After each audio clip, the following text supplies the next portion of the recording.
this feeling I can leave. I'm working and I'm here. Will you dare to give it over and walk by my side? Do you see the road? Do you hear its call? Do you want a part of it? Just getting me above now. Just getting me above now.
See the sun goes down, driving lights in hearts, counting trees around.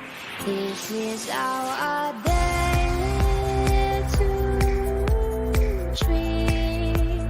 My heart it's cursed with you.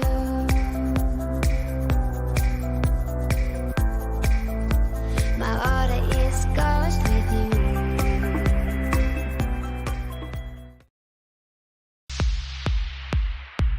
Hello, everybody, and welcome to the State of the Nation. I'm your host, Jason Bainbridge, and today we're doing something a little bit different.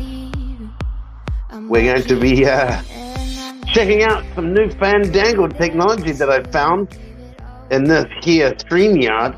It seems I've solved my audio problem, which is really cool. And there's some really cool stuff here that I haven't tried out yet, which I'm going to be doing tonight. But first off, let's start off with a lighthearted look at the trans invasion. Hello, perverts. It's time for Pig to get the cups off. It's been 4 hours. He's got things to do today, so can't sit around all day sitting in his tit cups. So here we go. There's one tit cup off. Oh, this one's a tight one. And there's the other one. Oh, look at these titties, eh? Look at these titties. Jiggling titties, Look at those titties, eh? Yes, eh? I love my titties. Yes, I do. Oh, baby, baby, baby. What a pig Norm Somerton is. I am a pig. Wee, wee, wee. Wee, wee, wee. Pig with tits. Doesn't get any better than that.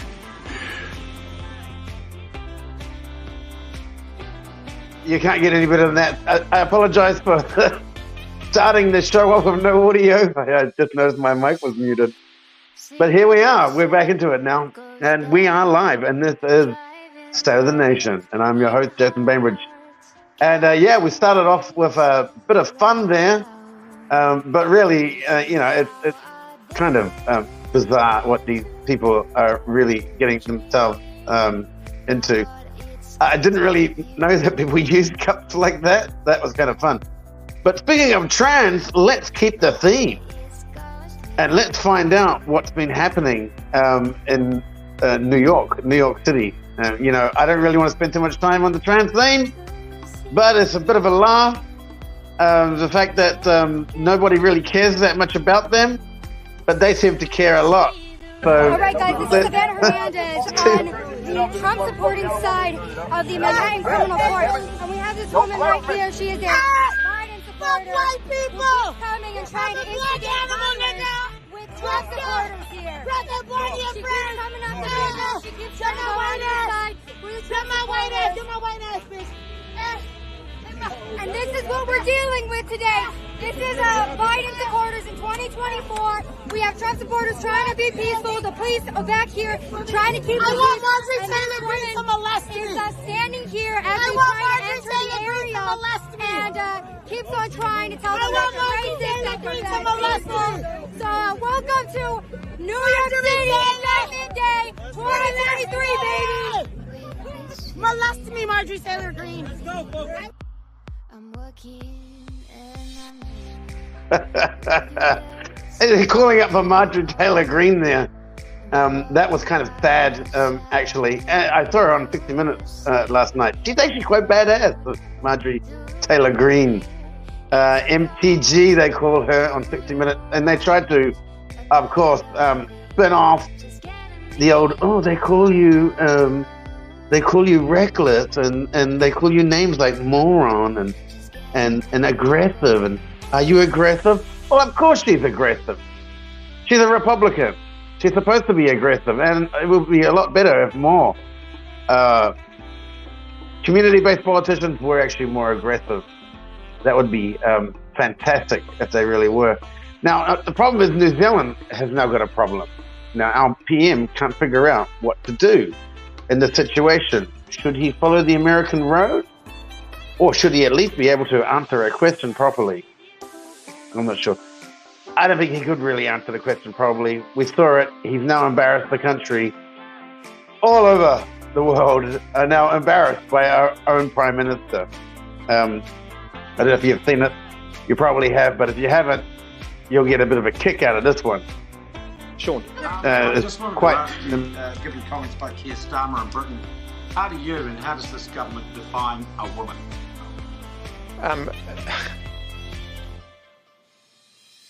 To be honest, Sean, that question's come slightly out of left field for me.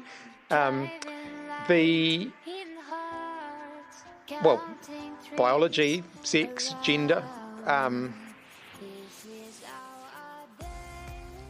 People define themselves. People define their own genders. Keir Starmer has said that he believes 99.9% of women do not have penises.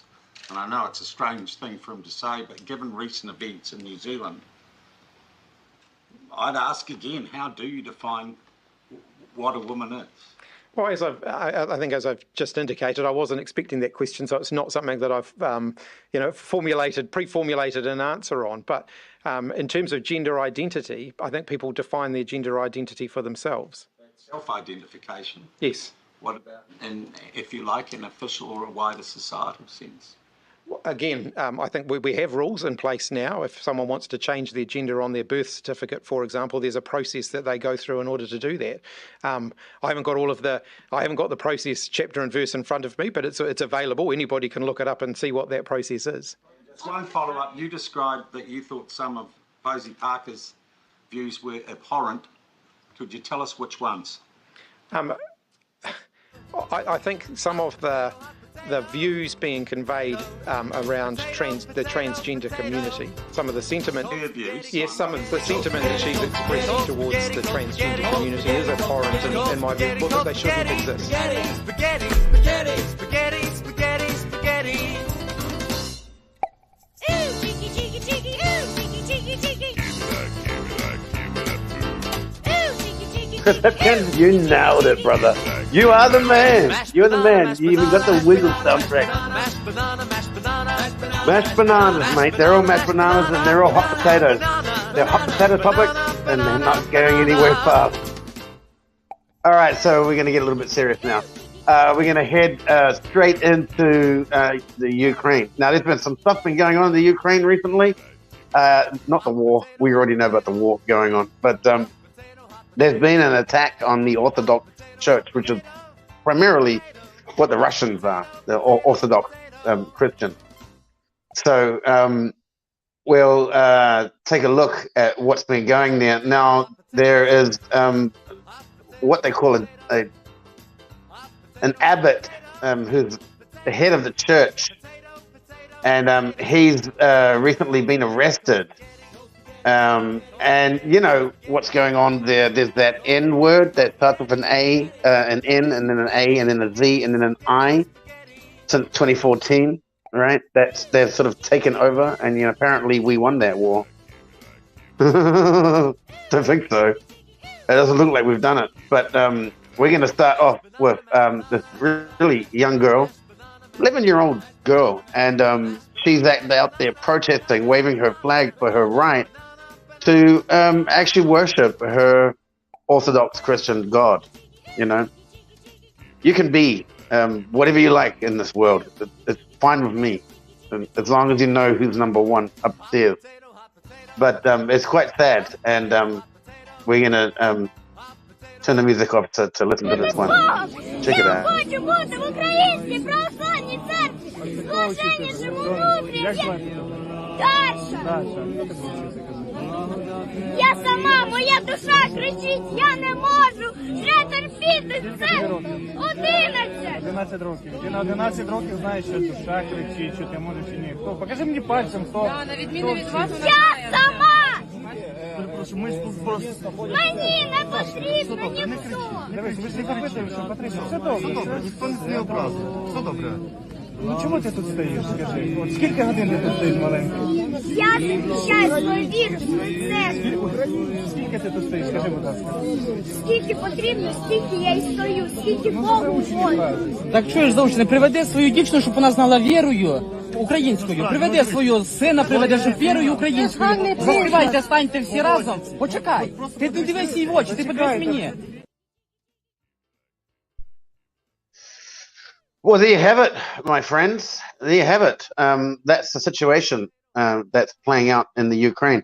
Now, when this battle first started, I was reading a Benjamin Fulford report, and there was a video there, which I can't show on YouTube because it was quite graphic. And it was kind of like a ritual right from the beginning of the war. And they were literally, you know, being Easter weekend and all that, they crucified an Orthodox Christian, the soldiers from the Ukraine. They actually tied him up, then nailed him to a cross, and then put him up, and it was a pretty terrible scene what happened there.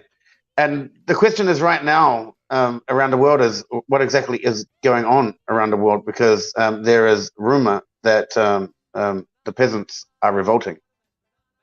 I don't know if the peasants are revolting in New Zealand, because I haven't seen that much action since the convoy that took place, but definitely there's some stuff going down in France, and France is definitely having its French Revolution 2.0.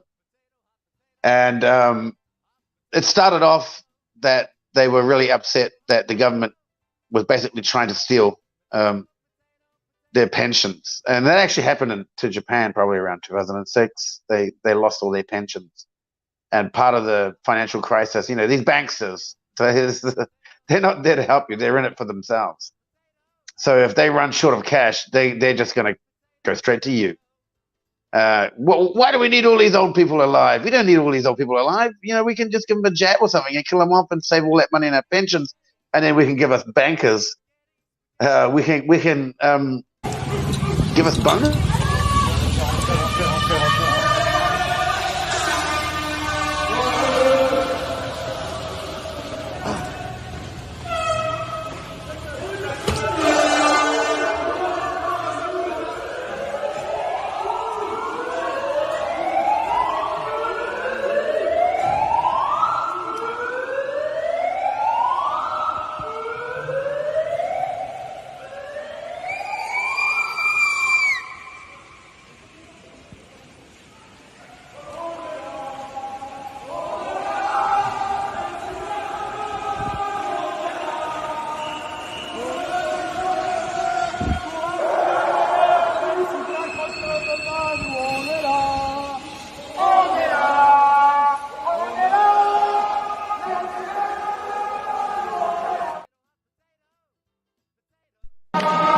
That for a bonus black.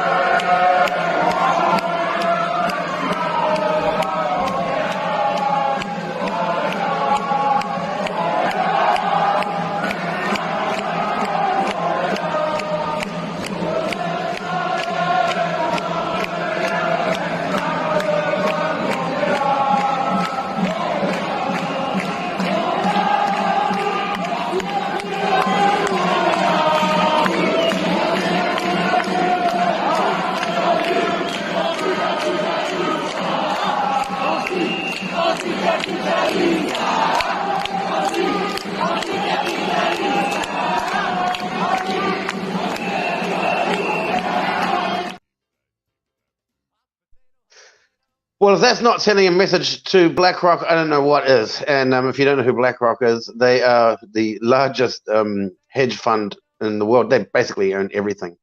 And they have huge contributors, mainly the Rockefellers, the Rothschilds, and the Gates, the Gates Foundation and all that. But let's carry on and watch a bit more footage of what's happening in France as they Vive la France, the French Revolution is on again.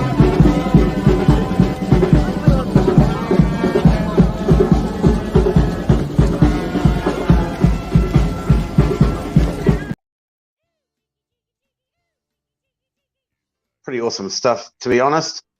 That was pretty cool. Yeah, well, France has really taken it to them. They're really just going. They're going for hell for leather on it. Now, I'm not sure if burning the country down is really the right thing to do. There's probably a better way to do it, but they seem to have a population, and they do have a growing border crisis, immigration crisis, and there's a very serious uptick in violent crime there.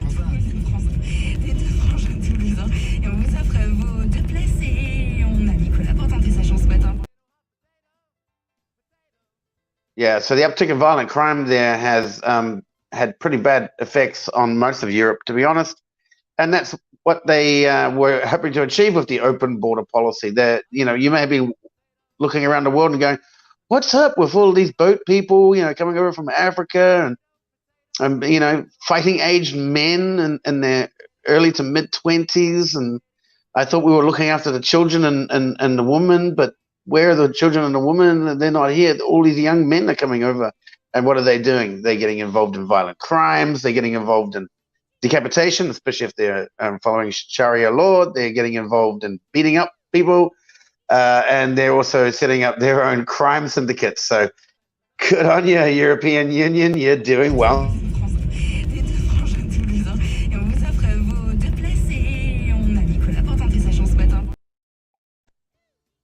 Yeah, that was just a shorty one there.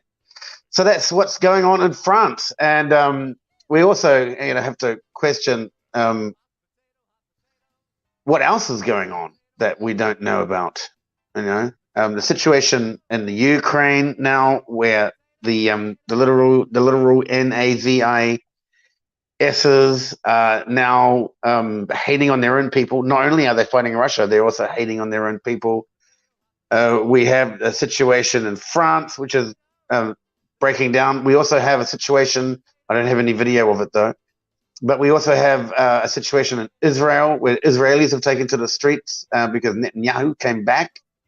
And all of these people, including one lady who I'll get to in just a moment, all of these people have had an agenda, and they're all following the same playbook. They may not necessarily be at the same time, but they are all following the same playbook. Now, German residents are also very upset about the situation. And I'm just going to delete these videos so I can add some more. Yeah, the German people are also starting to get quite upset about the Ukraine war as well, because Germany's already had this, right? Same here, like I am in Vietnam. We've already had this. They've already been through it. They don't want a 2.0. Nobody wants a 2.0. But the banksters, they want a 2.0. So number one, they can finance both sides of it, so they can make their cash. Number two, they can have their blood sacrifices by sending out both sides of the war, both sides of the spectrum to sacrifice themselves. So this is a quite a serious issue. So Germany's all up and at it right now. They're up in arms, and they're quite peeved about what's going on. And I would be too. I'm living in Vietnam, and nobody's interested in any war. Vietnam's quite neutral in this stance. They are not going with the globalists, nor are they going against the globalists. They're letting everybody else sort it out. In the meantime, everything's quite stable here, and it's really quite pleasant and relaxing. The economy is very strong. The money's quite stable. Everything's quite stable compared to the mess that you see out there. It's a big mess, everybody, and you're probably in it.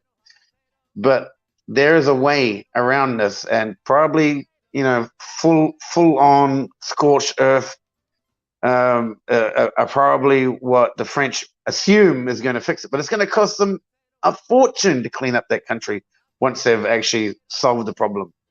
So, you know, different strokes for different folks. Who knows? Maybe for the French, because of their passion, that this is the only way that they know how to solve it.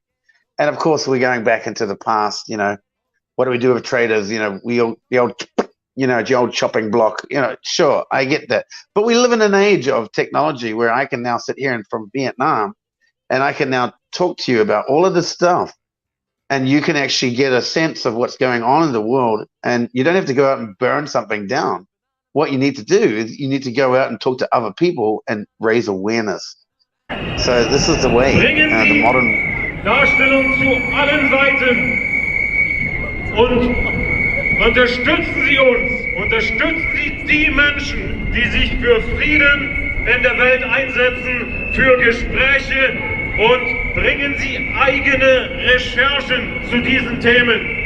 Lassen Sie nicht immer nur andere Menschen sprechen, denen Sie die Texte Ihrer Seiten zur Verfügung stellen, als wären Sie Erfüllungsgehilfen höherer, bezahlender, rechtender Massen.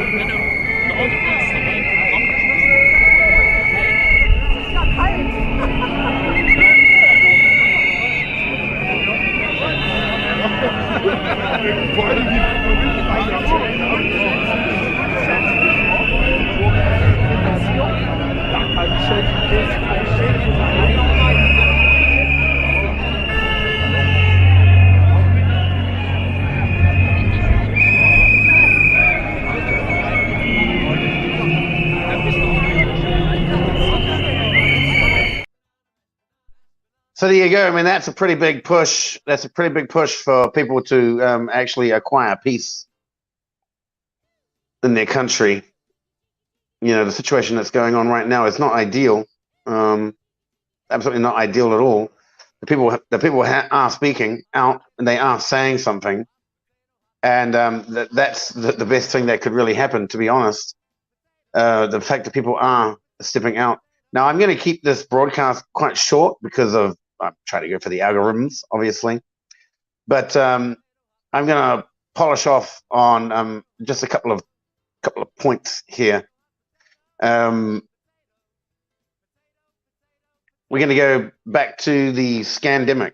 Now, the scandemic, okay, watch out for the algorithms here, but let me, I'm not going to say anything. I'm just going to actually just play this video. But clearly there's a 2.0 coming, and they're trying to prepare for it. But the problem is they let the cat out of the bag, and they have actually told people that they're going to prepare for it, right?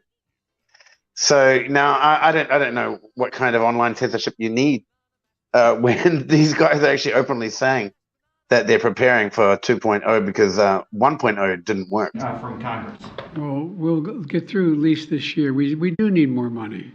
But we don't just need more money for vaccines for children eventually.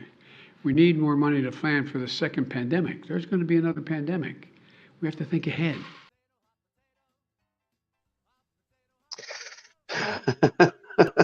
Really? Oh, there's going to be another one. Gee, I wouldn't have guessed. I would not have guessed at all, everybody. Now, I'm going to finish off tonight's broadcast. It's going to be a short one. I'm going to limit it to 30 minutes.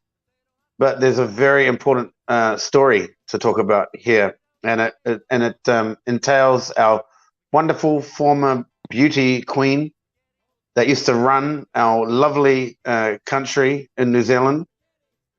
And I'm just going to present this for that.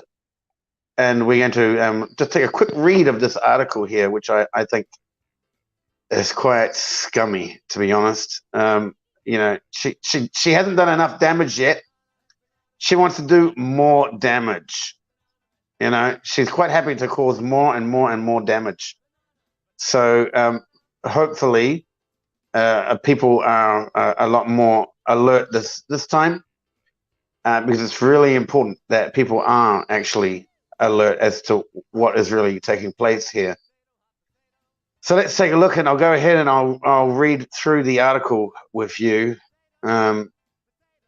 former New Zealand PM Jacinda Ardern to help tackle online extremism. Online extremism, really? She's not looking very healthy. Looking pretty tired there. Online extremism? Wait a minute.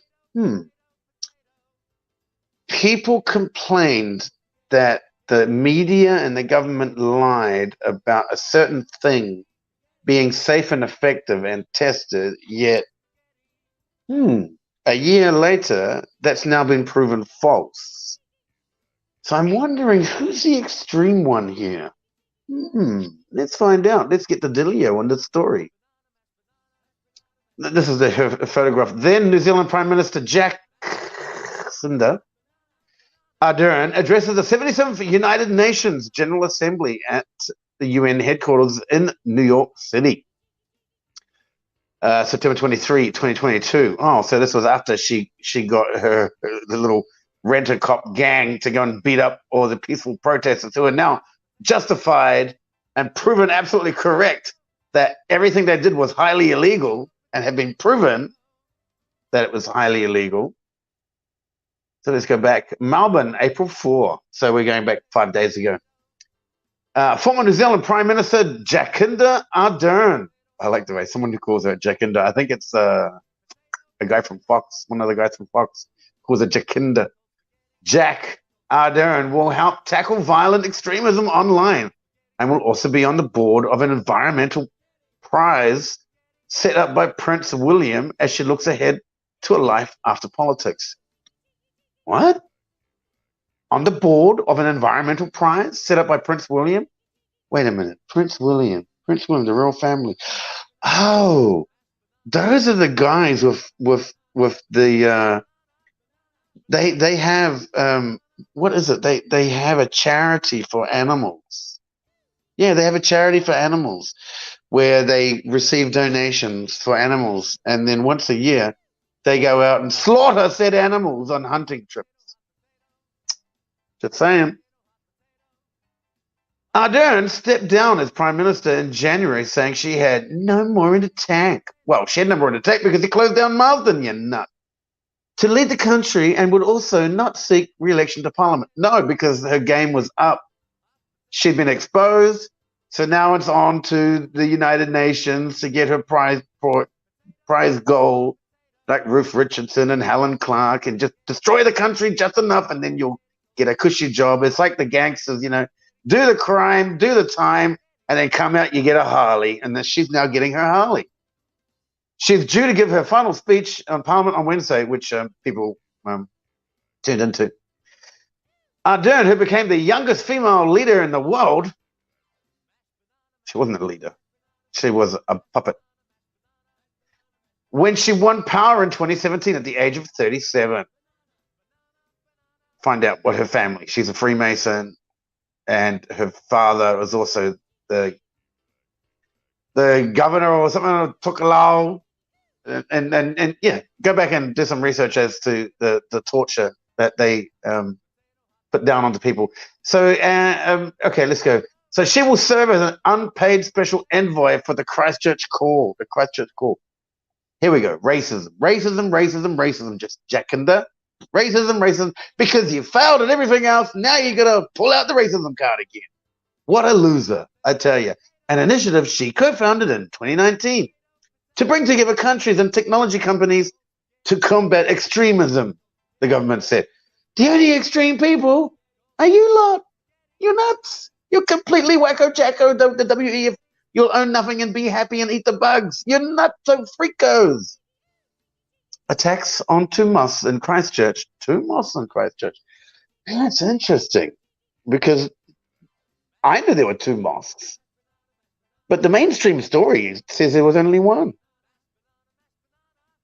Until today, until I just read this article, and this is Reuters. Two mosques. Interesting. Yeah, maybe I missed it, maybe I didn't. Who really knows? But according to the main narrative, there was one mosque. Okay,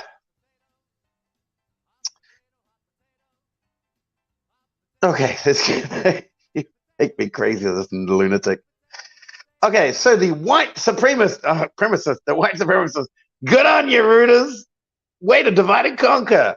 The white supremacist gunman, who was special forces, no doubt, trained by special forces, and you can take a look that he was definitely in special forces, who carried out the assault, live streamed part of it on Facebook. He did live stream part of it on Facebook, and I actually saw it.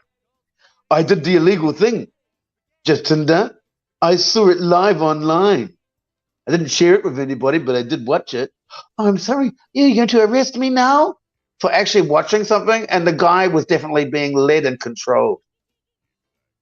The Christchurch call is a foreign policy priority for the government, and Jacinda Ardern is uniquely placed to keep pushing forward with the goal of eliminating violent extremism content online. Well, how about we just eliminate you online?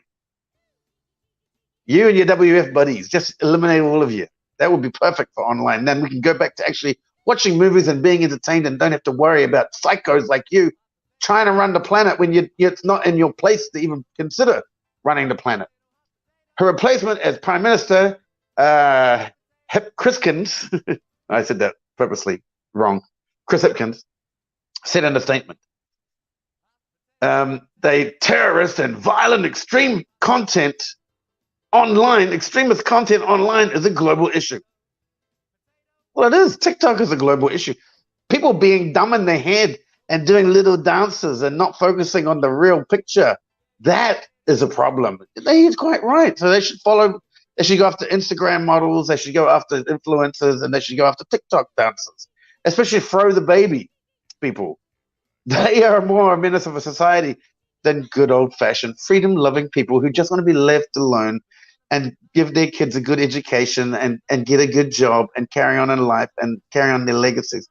Not being wacko with extreme far-left concepts that people with dicks are suddenly women and can have babies. I mean, anyway, I digress. Ardern will also join the board of Prince William's Earthshot Prize. Earthshot Prize. Well, that was an echo. Awarded for contributions to environmentalism, Kensington Palace said in a statement. So Kensington Palace apparently is their pronoun. Kensington Palace is a pronoun. So I'm assuming that is a spokesperson. Yeah, they didn't say it was a spokesperson. They said that the palace actually spoke. So there you go. So now a man can have a baby and a palace can actually speak. What do you think, Hugo? Are you in? I'm in.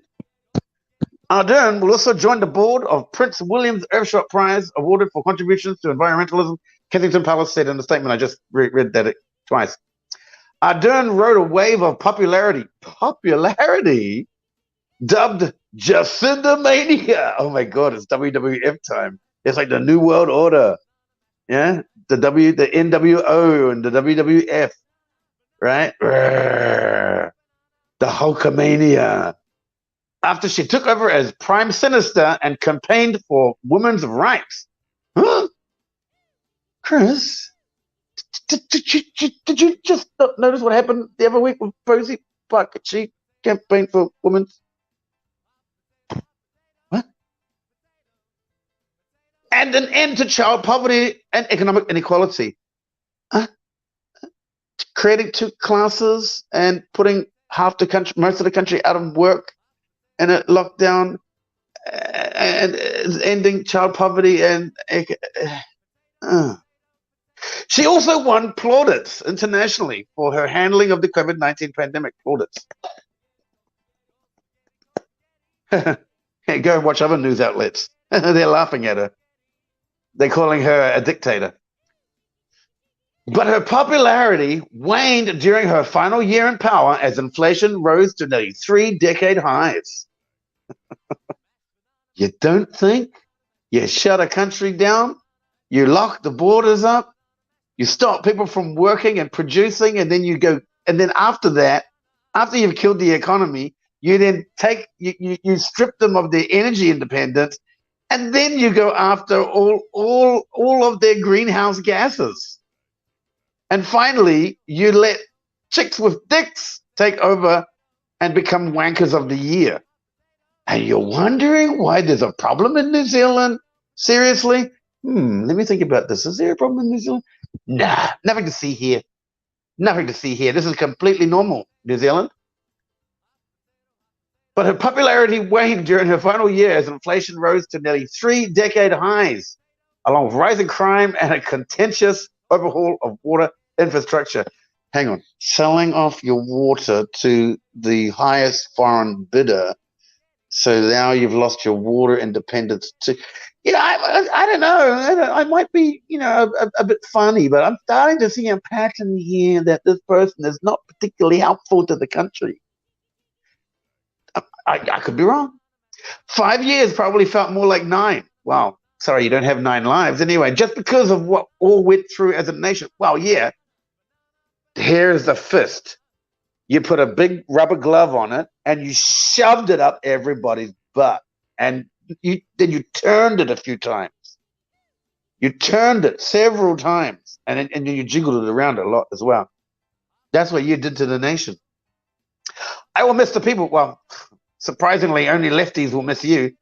But I won't miss the weight because it is heavy. Well, it is heavy, but you've done your job now. You're now free to go and run around with the global elite outside of the country. You have achieved your mission, which was to put that big fist up everybody's butt and completely screw the country over.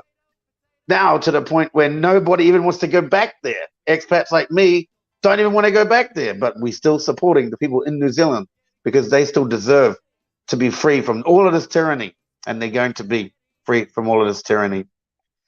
Okay, so that's my last story, and I'm going to leave it there at 37 minutes, everybody. Started off with a little bit of fun. This is kind of new for me. I'm trying to work all this on my one-man show here, but stick with me. I'll be back. I'm trying to do this maybe some kind of on and off, but definitely on Sunday.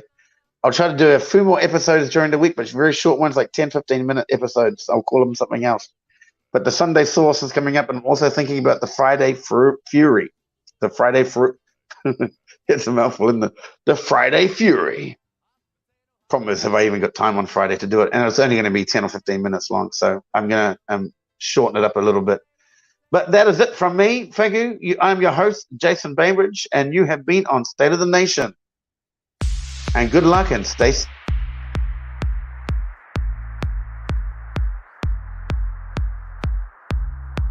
With this feeling I can leave.